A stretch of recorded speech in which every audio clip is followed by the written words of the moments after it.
Do'stlar, osmonni qaranglar va bayroqni qaranglar. Amerika bayroqlari hirpirab turibdi-yu, qaranglar. Ya'ni biz dillerga kirib kelishimizga shamollar bilan kutib olyapti. Bu dillerdi bayrog'i o'zini.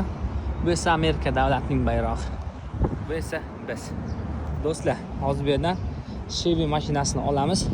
Mana shu xuddi shunga o'xshagan mashinani bu dealershipdan bratanlardan olamiz. Hozir so'raymiz, mashinamiz qayerda joylashgan.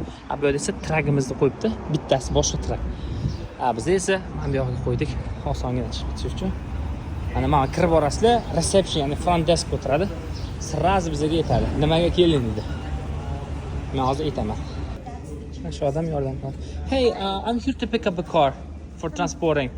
Okay, who are you picking it up? If Do you have a contact person? Yeah, I do have. One sec, I'm checking it. Videomiz yakunlanib qoldi, chunki gapira olmadim, chunki xalaqit berdida. Bularga videoga olgan holda gapirishlik noqulaylik tug'dirganligi uchun videoni o'chirdim. Xullas, mashinamizni topishni nima qildik? Bu inson menga yordam beryapti, ya'ni mashinani topib beradi hozir va topgandan keyin olib chiqib ketamiz. Va mana shu maxluqqa o'rtamiz mana turibdi. Bilasizlarmi?